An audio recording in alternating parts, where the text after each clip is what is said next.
perquè és una de les companyies de neoclàssics més importants de l'estat espanyol i el seu director, Víctor Ullate,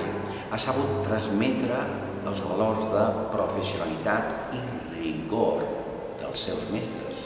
sobretot de Maurice Benyart,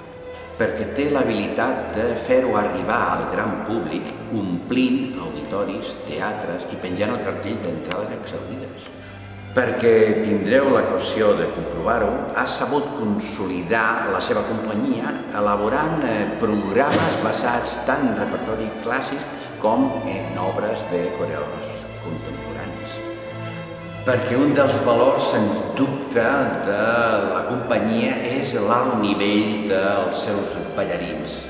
Ell ha sabut crear una escola que és cantera de la seva companyia, dotant-los d'un estil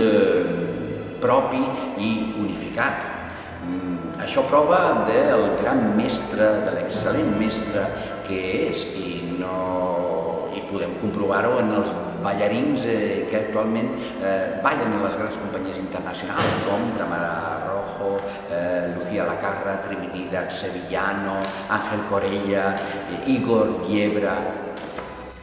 perquè el programa que veurem és un repàs a la història del ballet Víctor Ullate, amb les coreografies 3 d'Eduardo Lao, el director artístic, Après toi, un solo, bolero, de la coneguda música de Ravel, i Jaleo, que vam tenir l'oportunitat de veure en aquest centre cultural fa 15 anys i que ens arriba en una versió actualitzada.